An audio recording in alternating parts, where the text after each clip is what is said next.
संजाता सहस्राणि देवता अद्भुतं तेषां सहस्रयोजने वदनानि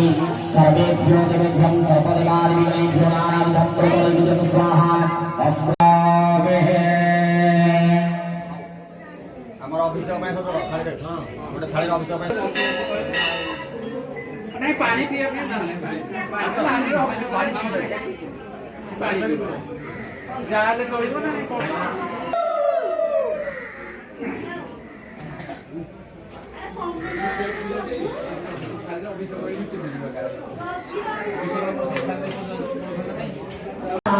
सुरमर्दिने हे सिंहारूढ़ा हे निसार भगवने भगव्या जना तारिणे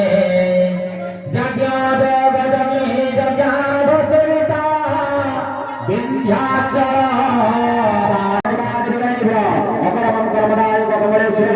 पार्वती सत्य सैनी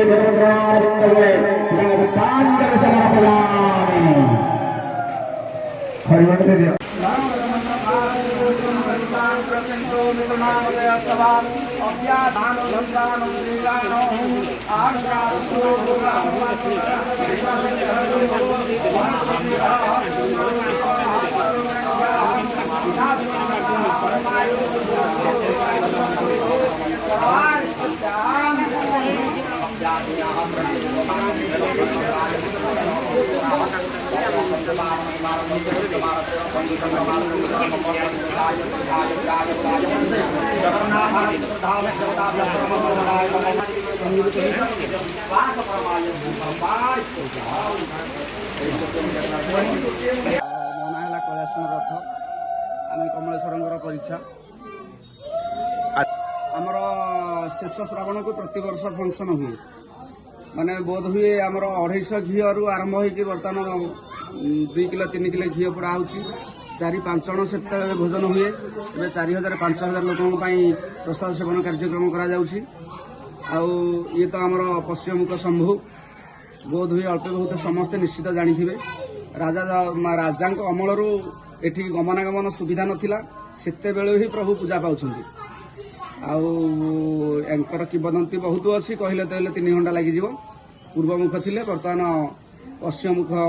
ହେଇଯାଇଛନ୍ତି ସେ ତ ବହୁତ ପୁରୁଣା କଥା କିନ୍ତୁ ଏଇ ଶେଷ ଶ୍ରାବଣ ଫଙ୍କସନ୍ ହିସାବରେ ଯଦି ଆମେ କହିବା ଯେ 4 ଜଣରୁ ଆରମ୍ଭ ହେଇକି ବର୍ତ୍ତମାନ ଆଜି ହଜାର ହଜାର ଭକ୍ତ ଏଠି ସମାଗମ ହେଉଛନ୍ତି ଏବଂ କୁଆଡ଼ୁ ଆସୁଛି କେତେ ଖର୍ଚ୍ଚ ହେଉଛି ତାର ହିସାବ ନାହିଁ ଏଠି ମୁଖ୍ୟ ବୋଲି ବି କେହି ନାହାନ୍ତି କାରଣ ଏଇଟା ହେଲା ସର୍ବସାଧାରଣଙ୍କର ସମସ୍ତଙ୍କର ଏଠି ମୁଖ୍ୟ ସମସ୍ତଙ୍କର ଏଇଟା ଅନୁଷ୍ଠାନ ଏବଂ ସବୁ ବର୍ଷ ଶେଷ ଶ୍ରାବଣକୁ ବର୍ଷା ନିଶ୍ଚିତ ହେବ ଏବଂ ପ୍ରସାଦ ସେବନ ବେଳକୁ ବର୍ଷା ଛାଡ଼ିବ এইটা হচ্ছে ইয়ার কিংবদন্তী পূর্বপুরুষরু বি আমি দেখি আসছু বর্তমান আমার অভিষেক কার্যক্রম চালিছি পূর্ণ জল লাগি শেষ হল মন্দির অভিষেক কার্যক্রম চালিছি ইয়া পরে আমার হোম হব এবং সেপটে আমার প্রসাদ সেবন কার্যক্রম বি আরম্ভ হয়ে গলানি আজির কার্যক্রম হচ্ছে শ্রাবণী শেষ সোমবার শ্রাবণ মাস তেণু তাকে শ্রাবণী কুহযাଏ ଆମର କାଉଡ଼ିଆ ମାନେ ଯେଉଁ ଜଳ ଉଠେଇକି ଆଣନ୍ତି ପ୍ରତ୍ୟେକ ସୋମବାର ଏଇ ଜାଗାରେ କିନି ଜଳ ଢାଳନ୍ତି ମାଳି ମହାପାତ୍ରଙ୍କ ଜରିଆରେ ତେଣୁ ଏଟା ମାସ ଶେଷ ହେଲା ବେଳକୁ ଯେଉଁ ସୋମବାରଟା ପଡ଼ିବ ସେଇ ସୋମବାରେ ଗୋଟାଏ ଜଳାଭିଷେକ ହେଉଛି ପୂର୍ଣ୍ଣ ଜଳାଭିଷେକ ପାଦୁକ ନଳା ବନ୍ଦ ହେବ ଦ୍ୱାର ବନ୍ଦ ହେବ लिंग उपर कि जल ढला हब पूरा परिपूर्ण भाव सेठे प्रभु সেই শঙ্কর ভগবান ଶାନ୍ତି ହେବେ,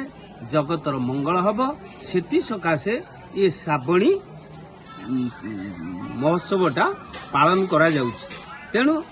ଆଜକୁ ଦୀର୍ଘ 20 ବର୍ଷ ହେଲା ଆମର 4-5 ଜଣ ଥିଲେ, ସେମାନେ ସବୁ ଶିକ୍ଷିତ ପିଲା। ସେହି ଶିକ୍ଷିତ ପିଲାମାନେ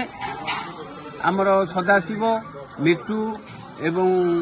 ଆଉ ଜଣେ ସଦାଶିବ ଅଛନ୍ତି ଏବଂ ଅନ୍ୟ ସମସ୍ତେ ଏ ମାଳି ମହାପାତ୍ର ଉଗରେ ଏଠାରେ ଉଦ୍ୟୋଗୀ ବହୁତ ଲୋକ ଅଛନ୍ତି। ଶିଖରପୁର, ମଧୁପୁର, ସିନ୍ଦୁରିଆ, ମଝିଆଖଣ୍ଡ ପଞ୍ଚାୟତ, ମଝିଆଖଣ୍ଡର ପଞ୍ଚାୟତ ସମସ୍ତ ଲୋକ ଏ ଜାଗାରେ ସହଯୋଗ କରିଥାନ୍ତି ଏବଂ ଏ ଜାଗାଟାର ଅନୁଦାନ କ'ଣ ନା ଭକ୍ତମାନେ ସବୁ ଆପେ ଆପେ ସବୁ ସ୍ୱଇଚ୍ଛାକ୍ରମେ ଦିଅନ୍ତି। ତେଣୁ କାହାକୁ ମଗାଯାଏ ନାହିଁ, ଭକ୍ତମାନେ ସ୍ୱଇଚ୍ଛାରେ ଦିଅନ୍ତି ଏବଂ ଯେଉଁ କର୍ତ୍ତା ଅଛନ୍ତି, ଯେ ଅନୁଷ୍ଠାନର ଉଦ୍ୟୋଗ କର୍ତ୍ତା, ସିଏ କ'ଣ କରନ୍ତି ନା ସମସ୍ତଙ୍କ ପାଇଁ ଉତ୍ତରୀ ଖଣ୍ଡେ ଖଣ୍ଡେ